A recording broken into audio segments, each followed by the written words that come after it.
everyone, my name is Deepa Mehta and welcome back to my YouTube channel Kosher Learning.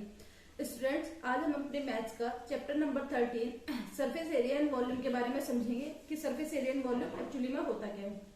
देखो, इससे पहले आपने surface area and volume के बारे में अपनी प्रीवियस क्लासेस में पढ़ा होगा, जिसमें चैप्टर को एक्चुअली में मेंसुरेशन के नाम से जाना जाता था। ठीक है, मेंसुरेशन का अगर हम हिंदी मीनिंग देखें तो उसका मतलब होता है मापना, या फिर अगर आप उसको थोड़ा इजी लैंग्वेज में समझने की कोशिश करोगे तो उसका मतलब होता है मेजर करना। किसी भी चीज के मेजरमेंट को हम क्या करते हैं, मेंसुरेशन के अंदर स्टडी करते हैं। ये तो हो गया हमारा छोटी क्लासेस में कि हमने क्या पढ़ा। लेकिन अब क्योंकि हम 9th का 10th का सिलेबस पढ़ने जा रहे हैं, ठीक है, तो उसमें हमारे जो चैप्टर का नाम है वो क्या है, सरफेस एरिया एंड वॉल्यूम के नाम से। सबसे पहले हम ये समझते हैं कि surface area, volume and perimeter में डिफरेंस क्या है। ठीक है, सबसे पहले बात करेंगे हम पेरीमीटर की। देखो, पेरीमीटर हमेशा निकाला जाता है बाउंड्री का। लेट सपोज कि आपकी क्या है, रूफ टॉप है। ठीक है, रूफ टॉप पे आपकी क्या है, चारों तरफ बाउंड्री बनी हुई है। अब आपको उस बाउंड्री में क्या है, कोई डिजाइनिंग करनी है, तो आप उसके लिए क्या निकालोगे, पेरीमीटर निकालोगे। ठीक है, इसके बाद सेकंड थिंग आती है कि एरिया की। एरिया क्या होता है, देखो, एरिया आपके बेसिकली दो तरीके से निकाले जाते हैं। एक होता है आपका टोटल सरफेस एरिया, एक होता है आपका curve surface area. Total surface area and curve surface area क्या होता है, इसको हम बाद में समझेंगे। पहले हम ये समझेंगे कि एक्चुअली में एरिया क्या होता है। मान लो कि आपकी एक सोसाइटी में प्लेग्राउंड है। ठीक है, उस प्लेग्राउंड में आप लोग खेलने के लिए जाते हो, तो उसमें ग्रीन कलर का जो ग्रास है वो पूरा का पूरा क्या कहलाएगा, आपका एरिया कहलाएगा, है ना। क्योंकि वो जो ग्रास है वो क्या लगा होगा, पूरे के पूरे पार्क में लगा होगा। तो उसके लिए अगर सपोज करो कि मुझे ये फाइंड आउट करना है कि उसमें कितना ग्रास लगा हुआ है, तो मैं उसके लिए क्या फाइंड आउट करूंगी, एरिया फाइंड आउट करूंगी। इसके बाद तीसरी बात करते हैं वॉल्यूम की। वॉल्यूम क्या होता है, वॉल्यूम का जो लिंक होता है, जो वॉल्यूम का मीनिंग होता है, उसका मतलब होता है एक्चुअली में वेट से। जैसे सपोज करो कि आपके पास एक कप है और आपको उसमें ये चेक करना है कि उस कप में आप कितना जूस क्या है रख सकते हो, या कितना पानी आप उसमें रख सकते हो, स्टोर कर सकते हो। तो उसके लिए आप क्या निकालते हो, वॉल्यूम निकालते हो। ठीक है, यहां तक समझ में आ गया कि पेरीमीटर, वॉल्यूम एंड उसके अलावा एरिया में क्या डिफरेंस होता है। ठीक है, एक बार फिर से समझ लेते हैं। पेरीमीटर हमेशा बाउंड्री का निकाला जाता है। ठीक है, एरिया आपका जो मिडिल पोर्शन होता है उसका निकाला जाता है, एंड वॉल्यूम आपका उस केस में निकाला जाता है जब आपको किसी वेट को होल्ड करके रखना होता है। ठीक है, फॉर एग्जाम्पल अगर आपने क्या करा हुआ, सपोज करो ये बोतल है, इस बोतल में जो पानी स्टोर करके रखा जाएगा उसके लिए क्या निकाला जाएगा, वॉल्यूम निकाला जाएगा। यहां तक आप लोगों को समझ में आया। चलो, अब हम समझते हैं कि हमें सरफेस एरिया एंड वॉल्यूम में समझना क्या है। देखो, सरफेस एरिया एंड वॉल्यूम के अंदर समझने के लिए आपके पास कई सारी बेसिकली कॉन्सेप्ट हैं। लाइक आपका जो कॉन्सेप्ट है वो क्यूब का है, क्यूबॉइड है, उसके बाद स्पेयर है, हेमिस्फेयर है, कोन है, सिलेंडर है। ठीक है, इस तरीके की काफी सारी फिगर है जो आपको क्या करनी है, इस चैप्टर में पढ़नी है। देखो, इनिशियल फेज में आपको जो सिखाया गया है, इसमें यह सिखाया गया है कि कैसे आप उसको क्या करोगे, फाइंड आउट करोगे बाय यूजिंग फॉर्मूला। फिर जब आपकी एक्सरसाइज का लेवल बढ़ता जाएगा तो आप क्या सीखोगे, ये क्या मतलब आपको इसमें क्या सिखाया जाएगा, एक फिगर दिया हुआ है, मतलब जो आपको वो क्लियर कट लिख के नहीं देगा आपको कि ये सिलेंडर है या फिर ये हेमिस्फेयर है। आपको बोल देगा लेट सपोज कि हमारे पास क्या है, ग्लास है, तो ग्लास की शेप कैसी होती है, सिलेंड्रिकल होती है। तो ये चीज आपको समझनी पड़ेगी। ठीक है ना, कि किस तरीके से हमें उससे क्या है, मेजर करना है। ये चीज हो गई। तो इसमें क्या करेंगे, हम इस चैप्टर में सबसे पहले अपना फॉर्मुला सीखेंगे कि फॉर्मुलाज एक्चुअली में होते क्या है। ठीक है, किस तरीके से हम इसके फॉर्मुला को बना सकते हैं। फॉर्मुलाज की हम क्या करेंगे, डेरिवेशन सीखेंगे। ठीक है, डेरिवेशन इन द सेंस कि आपको पूरा डिटेल में नहीं जाना, सिंपली आपको फॉर्मुला का बस थोड़ा ऊपर ऊपर पढ़ना है कि क्या हमें इसके अंदर पढ़ना है, ये समझना है। ठीक है, इसके बाद हम बात करें कि हमें पहले फॉर्मुला पढ़ना है, फॉर्मुला के बाद हमें उनके अप्लाई करना सीखना है कि किस तरीके से उसे अप्लाई करा जाता है। एंड अप्लाई करने के बाद आपको ये सीखना है कि अगर हमारी डेली लाइफ में हमें कुछ फिगर्स दी गई है तो आप उसको फॉर्मुला को कैसे उसके ऊपर क्या करोगे, अप्लाई करोगे। यहां तक भी समझ में आ गया। ठीक है, इसके बाद हमें यह समझना होगा कि जो हमें डिफरेंट डिफरेंट फिगर्स दी गई हैं ये एक दूसरे से अलग अलग क्यों हैं। ठीक है ना, मतलब उनकी शेप में कोई ना कोई तो चेंजेस आएंगे ना, तभी उसको क्या करा गया है, एक से दूसरे को अलग रखा गया है। ठीक है, जैसे सपोज करो मैंने बोला स्पेयर एंड हेमिस्फेयर में क्या डिफरेंस है, तो हम बोलेंगे कि जो हेमिस्फेयर है वो स्पेयर का क्या होता है, हाफ होता है। इसी तरीके से हमारा जो कोन है या हमारा क्या है, सिलेंडर है, इन सबके बीच में आपस में क्या रिलेशन है, इस चीज को हम क्या करेंगे, इस चैप्टर के अंदर समझेंगे। ठीक है, और इसके अलावा हमें इसमें समझने के लिए और क्या है, इसके अलावा हम इसमें ये भी पढ़ेंगे कि सपोज करो दो फिगर है, अगर आप उन दोनों को आपस में ऐड कर देते हो तो उस केस में हमारा क्या है, बेसिकली वॉल्यूम क्या निकल के आएगा या फिर एरिया क्या निकल के आएगा, इस तरीके से। ठीक है, जैसे कि मान लो सपोज करो अगर मैं बात करूं इस पेन की, ये पेन क्या है, सिलेंडर की शेप में है। किस शेप में है, सिलेंडर की शेप में। इसका कैप भी किस शेप में है, सिलेंडर की शेप में। अगर मैंने इसकी शेप को इस पेन के ऊपर इस तरीके से क्या करा, लगा दिया, तो ये क्या करे, इस केस में क्या हुआ, दो सिलेंडर आपस में आके मिल गए, ठीक है ना। तो इस केस में इसके एरिया में कहाँ कहाँ पर डिफरेंस आएगा या इसके वॉल्यूम में क्या चेंजेस आएंगे, इन सबको भी हमें क्या करना है, इस चैप्टर के अंदर पढ़ना है, ठीक है। काफी अच्छा, काफी इंटरेस्टिंग और काफी क्या है, आपकी डेली लाइफ में यूज होने वाला चैप्टर है, ठीक है। इसके अलावा एक छोटा सा चैप्टर हम समझ लेते हैं कि हमारा सरफेस एरिया क्या होता है एक्चुअली में, या हमें ये समझना है कि हमारा curve surface area and total surface area में क्या डिफरेंस है। देखो सपोज करो कि मैंने क्या बोला, ये हमारा क्या है, सिलेंडर है। क्या है, ये हमारा सिलेंडर है। अब इस सिलेंडर के केस में आपको इसका अगर एरिया निकालना है तो एरिया निकालने के दो तरीके हैं, या तो आप इस पोर्शन का एरिया निकालोगे या फिर आप इसको और इसको भी कवर करोगे, ठीक है। अगर आप सिर्फ इस एरिया, इस वाले पोर्शन का क्या निकालते हो, एरिया निकालते हो। अभी ये शेप कैसे आपकी सिलेंडर है, सारे कर्व सरफेस एरिया का टोटल सरफेस एरिया का सेम कॉन्सेप्ट होता है, ठीक है। सपोज करो कि ये है, ये क्या आपकी एक सिलेंडर है। अगर आपको सिर्फ इतने पोर्शन का निकालना है, सिर्फ इतने पोर्शन का निकालना है एरिया, जैसे सपोज करो कि आपको क्या करना है, ये चेक करना है कि इतने पोर्शन में कितना प्लास्टिक का यूज किया गया है, तो उस केस में आपका क्या निकलता है, कर्व सरफेस एरिया निकलता है, ठीक है ना। लेकिन मान लो कि आपको ये भी चेक करना है कि इसके ऊपर वाले पोर्शन और नीचे वाले पोर्शन को मिला के कितना प्लास्टिक लगा होगा, तो उस केस में आपका क्या निकलेगा, टोटल सरफेस एरिया निकलेगा, ठीक है। अब हमें कैसे पता चलेगा हमारे क्वेश्चंस में कि हमें कर्व सरफेस एरिया निकालना है कि टोटल सरफेस एरिया निकालना है। देखो इसको निकालने के लिए सबसे पहली चीज तो आप क्वेश्चंस को करो, उनकी प्रैक्टिस करो। सेकंड थिंग, आप उसको इमेजिन करने की कोशिश करो। जैसे मान लो कि आपको फिगर दिया गया है, एक आपको बोला है कि आपको एक टेंट बना रहे हैं। अब टेंट की जो शेप होती है यूजुअली कैसी होती है, कॉनिकल शेप होती है, ठीक है, कोन की शेप होती है ना, ठीक है, कॉनिकल शेप होती है। आपसे पूछता है कि इसमें कितना कपड़ा लगना चाहिए या इसमें कितने कैनवस का यूज होना चाहिए, तो ये आपके इंट्यूशन में आना चाहिए कि जो कैनवस है वो तो हमेशा ऊपर वाले पोर्शन पर लगाया जाता है ना, नीचे तो कैनवस कभी बिछाया नहीं जाता। जब नीचे वाले पोर्शन पर हमारा कैनवस लगेगा नहीं, तो उस केस में आपका टोटल सरफेस एरिया भी नहीं निकलेगा, ठीक है। उस केस में आपका क्या निकलेगा, सिर्फ ऊपर वाले पोर्शन का क्या निकलेगा, एरिया निकलेगा। एंड जब भी हम नीचे वाले पोर्शन को और ऊपर वाले पोर्शन को ऐड नहीं करते तो वो क्या होता है, हमारा कर्व सरफेस एरिया होता है, ठीक है। आई होप आपको इस चैप्टर का इंट्रोडक्शन समझ में आ गया होगा। अब हम इसके क्वेश्चंस को वन बाय वन समझेंगे कि किस तरीके से इसके क्वेश्चंस को करना है, ठीक है स्टूडेंट्स। अब हम अपनी एक्सरसाइज 13.1 के सारे क्वेश्चंस को वन बाय वन देखेंगे कि किस तरीके से हम इन क्वेश्चंस को सॉल्व कर सकते हैं, ठीक है। सबसे पहली वर्ड प्रॉब्लम को हम पढ़ना शुरू करते हैं। क्वेश्चन क्या है, a plastic box 1.5 metre long, 1.25 metre wide and 65 centimetre deep is to be made. एक प्लास्टिक का बॉक्स है जिसे बनाया जाता है, ठीक है, जिसकी लंबाई हमें दी गई है 1.5 मीटर, जिसकी हमें चौड़ाई दी गई है 1.25 मीटर एंड जिसकी हमें डेप्थ मतलब जिसकी हमें हाइट या गहराई आप बोल सकते हो दी गई है 65 सेंटीमीटर। सबसे पहला काम तो हमें यहाँ पे क्या समझना है कि इसके 3 मेजरमेंट में से 2 हमें मीटर में गिवन है और 1 हमें सेंटीमीटर में गिवन है। तो सबसे पहला काम क्या होता है क्वेश्चन में, या तो आप सारी यूनिट्स को मीटर में ले आओ या फिर सारी यूनिट को सेंटीमीटर में लेके आ जाओ, ठीक है। चलो आगे बढ़ते हैं। It is to be open at the top. इसने क्या बोला कि इसे ओपन से टॉप से क्या किया गया, ओपन किया गया, ठीक है। Ignoring the thickness of the plastic sheet, कहता है आपको ये इग्नोर करना है जो हमारी प्लास्टिक शीट है उसकी थिकनेस कितनी है, ठीक है। हालांकि हम जब भी हम किसी बॉक्स को बनाते हैं तो जो उसका कार्डबोर्ड जिसे हम यूज करते हैं उसका भी तो अपना कोई ना कोई थिकनेस होता है ना, जो हमें क्या करना होता है, कंसिडर करना होता है। बट यहाँ पे क्वेश्चन में क्लियरली मेंशन है कि आपको उससे क्या है, कंसिडर नहीं करना है, ठीक है। इसने बोला सबसे पहला काम आपको क्या करना है, the area of sheet required for making the box. आपको कितनी शीट की जरूरत पड़ेगी इस बॉक्स को बनाने के लिए वो निकालना है। देखो सबसे पहले क्वेश्चन को स्टार्ट करने से पहले हम इस क्वेश्चन में बहुत मतलब ज्यादा टाइम क्या करेंगे अपना लगाएंगे, जिससे हम समझ सकेंगे पूरा कॉन्सेप्ट में एक्चुअली में होता क्या है, ठीक है। इसने क्या बोला, सबसे पहले इसने बोला कि आपको एक बॉक्स बनाना है। अगर आप बॉक्स को ध्यान से देखो, मान लो कि जो बॉक्स है ये एक आपके रूम की तरह है, ठीक है ना, जिस तरीके का आपका रूम है। तो सबसे पहले आप अपने रूम के फ्लोर को देखो। आपके फ्लोर का अगर आपको एरिया निकालना है तो क्या उसमें हाइट होगी, नहीं ना। तो इसका मतलब अगर मेरे को फ्लोर का एरिया निकालना है तो वो क्या होगा, L इंटू बी, मतलब लेंथ इंटू ब्रेथ। सबसे पहले हमारा क्या होगा, इस तरीके से हमारे फ्लोर का एरिया निकलेगा। फिर इसके बाद अगर मेरे को सपोज करो कि अपने रूफ टॉप का निकालना है तो उसका भी सेम होगा, क्योंकि उसमें भी हाइट नहीं होती, वो भी कितना होगा, L इंटू बी।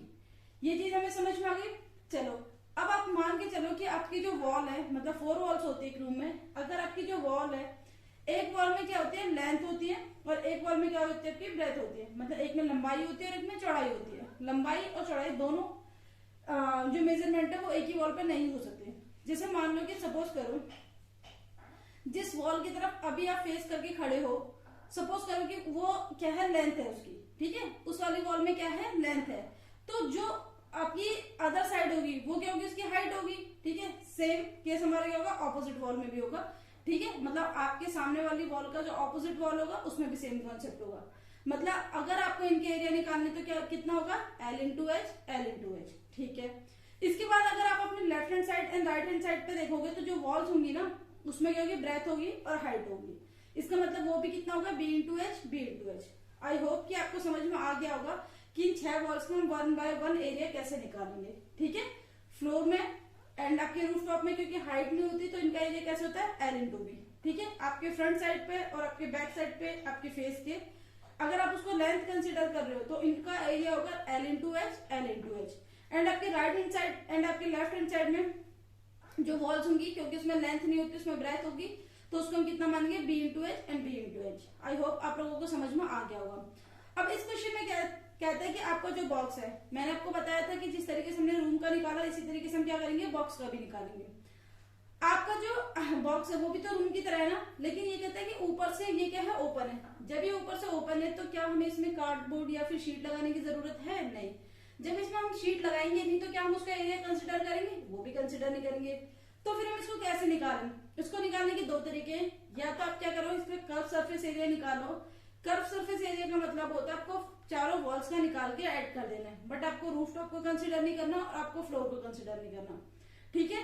तो एक तो तरीका ये है कि आप चारों वॉल्स का निकाल लो, मतलब आप क्या निकालो, उस कार्डबोर्ड की, उस बॉक्स की चारों साइड्स का निकालो और उसके जो नीचे जो उसका फ्लोर है उसका निकालो और इन पांचों साइड्स को क्या करो, ऐड कर दो। एक तरीका ये भी है कि आप टोटल सरफेस एरिया निकाल लो और उसमें क्या करो, रूफ टॉप का माइनस कर दो, ठीक है। दोनों ही मेथड अपने आप में सही है। आपकी ये आपके ऊपर डिपेंड करता है कि आप इसको किस तरीके से देखना चाहते हो, ठीक है। तो चलो अब सबसे पहले हम निकालते हैं क्वेश्चन को। जो जो इन्फॉर्मेशन हमें गिवन है उन सबको लिख लेते हैं यहाँ पे। क्वेश्चन में सबसे पहले इसने क्या दिया हुआ है, हमें लेंथ दिया हुआ है, तो यहाँ पे लिख लेते हैं हम सॉल्यूशन, ठीक है। सबसे पहले इसने हमें लेंथ कितना दिया है बॉक्स, लेंथ ऑफ बॉक्स कितना है, 1.5 मीटर, ठीक है। इसके बाद हमारी वाइडनेस विड्थ कितनी है, ठीक है, ऑफ बॉक्स, ठीक है। इन शॉर्ट इसको बी से ही हम लोग समझते हैं।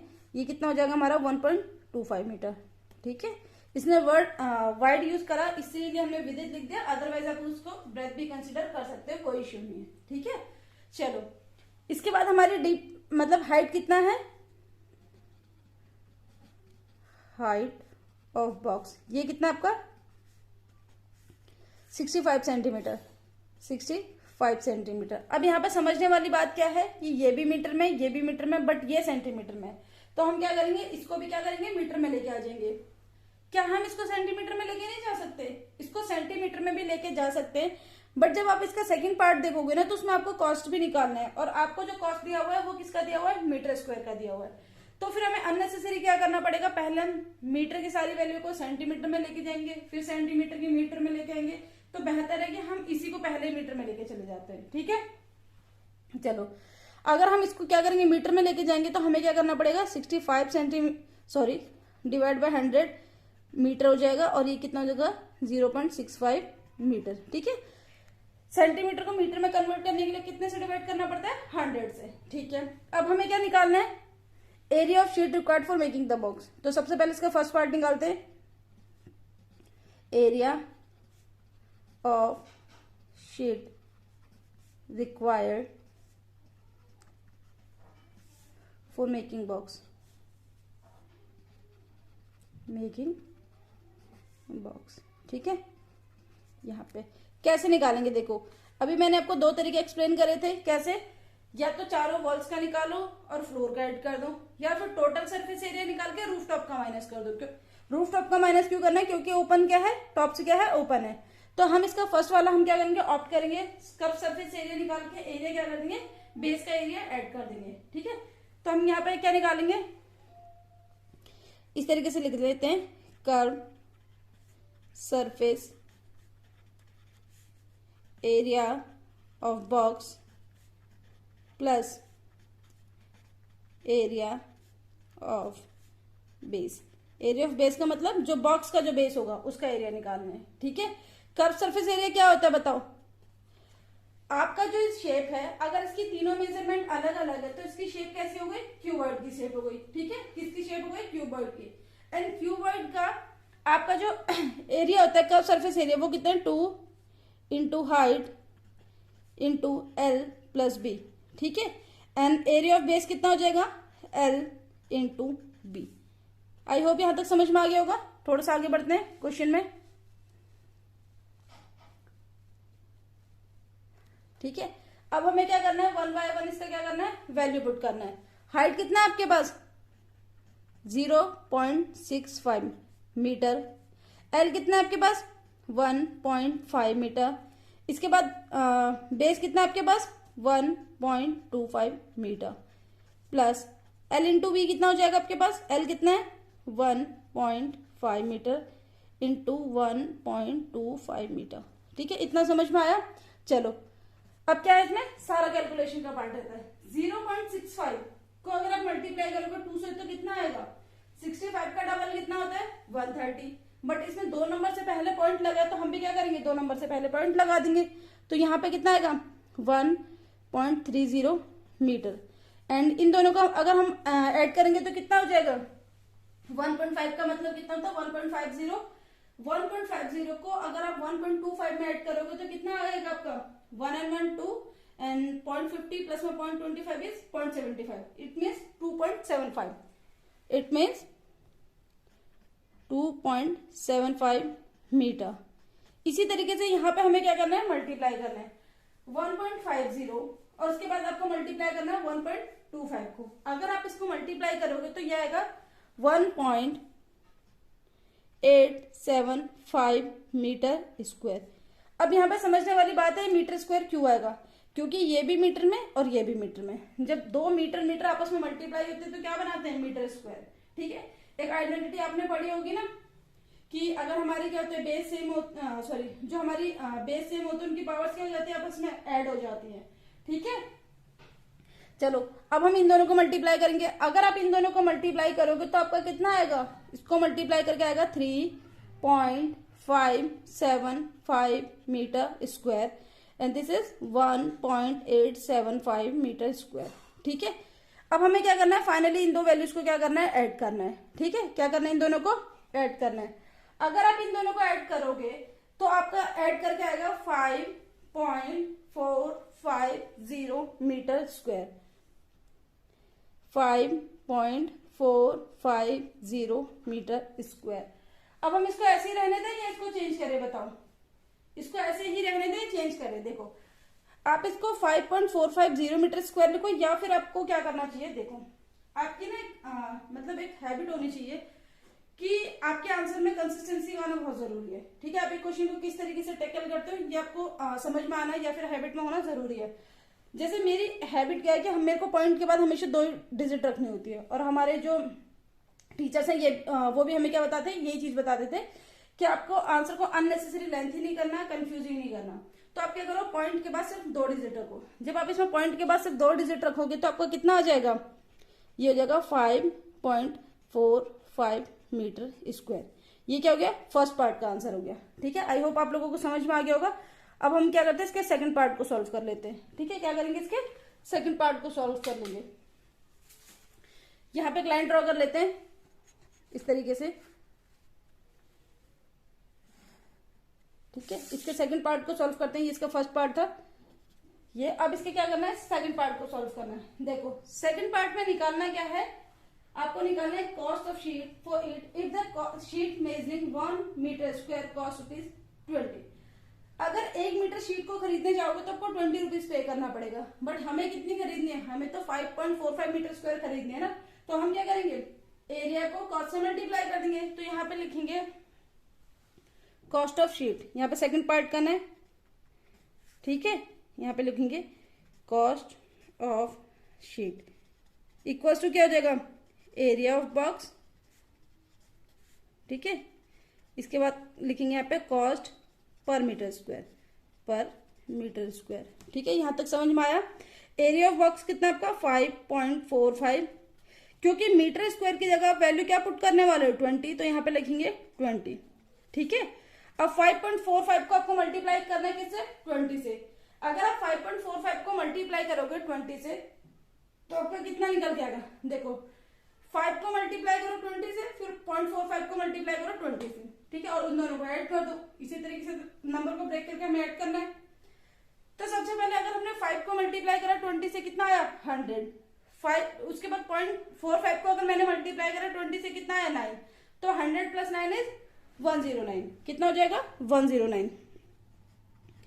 और ये वैल्यू किस में आ रही है, ये आ रही है रुपीज में। तो ये क्या हो गया आपका फाइनल आंसर हो गया।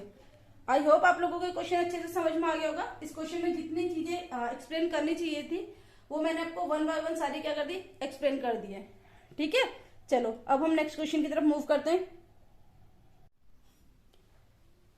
सेकंड क्वेश्चन को रीड करते हैं। The length, breadth and height of a room are 5 metre, 4 metre and 3 metre respectively.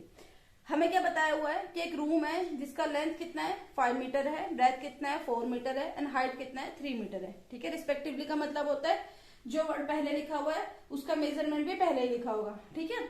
आपको निकालना है cost of white washing. White washing समझते हो, जो घर में हमारे क्या करना होता है, पेंट वगैरह करना होता है, ठीक है।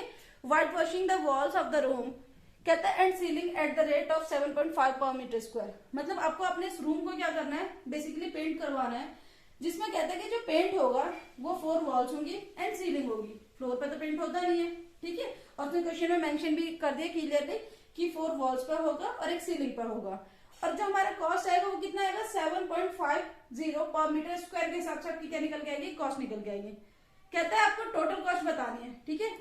बहुत ही इजी सा क्वेश्चन है, देखते कैसे करेंगे। सबसे पहले यहाँ पे लिख लेते सॉल्यूशन, और यहाँ पे क्या लिखेंगे, length of room, length of room कितना हमारे पास 5 मीटर। इसके बाद कितना है ब्रेथ ऑफ रूम, कितना गिवन है हमें 4 मीटर। इसके बाद हमें दिया हुआ है height of room, height of room ये कितना है हमारे पास 3 मीटर। इसके बाद हमें निकालना क्या है, कॉस्ट ऑफ व्हाइट वॉशिंग निकालना है। व्हाइट वॉश की कॉस्ट निकालने के लिए सबसे पहले हमें क्या निकालना पड़ेगा, एरिया निकालना पड़ेगा। एंड एरिया निकालने के लिए अभी हमने क्वेश्चन नंबर 1 में जैसे पढ़ा था कि हमें क्या निकालना था, ओपन था ऊपर की तरफ से, तो हमने क्या करा 4 वॉल्स का निकाल के नीचे फ्लोर का ऐड कर दिया। बट इस क्वेश्चन में क्या है, आपको व्हाइट वॉश ऊपर वाली साइड में करना है, बट नीचे क्या है आपका व्हाइट वॉश नहीं होगा। तो इसमें भी एरिया सेम तरीके से निकलेगा, क्योंकि इसमें भी क्या है नीचे वाली साइड छूट जाएगी। तो सबसे पहले हमने यहां पे निकालेंगे एरिया, ठीक है, area required for white wash, ठीक है। हमारे कितने पोर्शन पे क्या है व्हाइट वॉश होगा, उस चीज को हमें निकालना है सबसे पहले।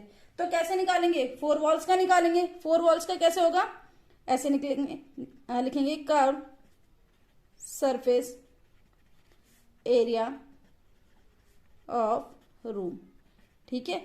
इसमें हमें क्या ऐड करना है, area of ceiling, area of ceiling. आपको वर्ड दिया हुआ था कि आपको एरिया ऑफ सीलिंग भी निकालना है, ये रहा एरिया ऑफ सीलिंग। तो हमारा curve surface area of room कितना होगा 2 into height into L plus B, and यहाँ पे आपका कितना हो जाएगा area of ceiling L into B, क्योंकि सीलिंग में आपका हाइट तो होता नहीं है, ठीक है। चलो आगे बढ़ते हैं। हाइट कितना है हमारे पास 3 मीटर, कितना हाइट हमारे पास 3 मीटर, तो 2 इंटू 3 मीटर। एल कितना है हमारे पास 5 मीटर, ब्रेथ कितना है हमारे पास 4 मीटर, प्लस एल की वैल्यू कितनी है 5 मीटर, ब्रेथ कितना है 4 मीटर, ठीक है। ये कितना हो जाएगा 2 3 जा 6 मीटर एंड 5 4 कितना हो जाएगा 9 मीटर, ठीक है, प्लस 5 4 जा 20 metre square. Metre, and metre को जब आप मल्टीप्लाई करोगे तो कितना हो जाएगा वो मीटर स्क्वायर।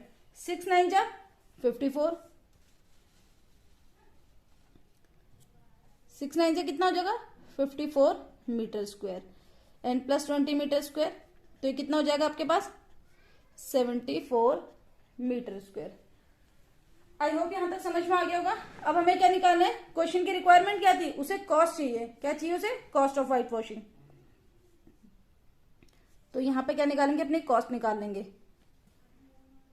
कॉस्ट, ठीक है, ऑफ व्हाइट वॉश। कैसे निकालेंगे, area for white wash into cost per metre square, per metre square. Area for white wash आपका कितना निकल के आया था 74, कितना निकल के आया 74 metre square, sorry metre square की जगह तो हमें कितना पुट करना है 7.50, कितना है 7. एक काम करते हैं, थोड़ा नीट एंड क्लीन लिख लेते हैं, ठीक है। तो यहां पे हम इसको लिख लेते हैं,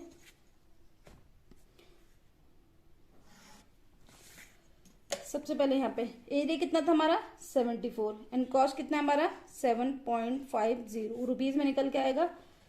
किस तरीके से इसको सॉल्व किया जाए, देखो 7.50 को आप 15/2 भी लिख सकते हैं ना। क्या कर सकते हैं, 7.50 को आप क्या लिख सकते हो 15/2, एंड 15/2 को हम अगर यहाँ पे कैंसिल करेंगे तो कितना आएगा 37। अब आपका जो मेन टास्क है वो क्या है, 37 को 15 से मल्टीप्लाई करना। क्या है, 37 को 15 से मल्टीप्लाई करना। तो हमें क्या करना चाहिए, पहले 37 को 10 से मल्टीप्लाई करना चाहिए, फिर 37 को 10 से मल्टीप्लाई करना चाहिए। 37 को अगर आप 10 से मल्टीप्लाई करोगे तो कितना आएगा 370, अगर 37 को 5 से मल्टीप्लाई करोगे तो कितना निकल के आएगा 185, और जब आप इन दोनों को ऐड कर दोगे तो निकल के कितना आएगा 555, कितना निकल के आएगा 555, 5 5 एंड 5, ये वैल्यू किस में निकल के आ रही है रुपीज में, और ये क्या है आपका फाइनल आंसर है, ठीक है। चलो नेक्स्ट क्वेश्चन पर मूव करते हैं।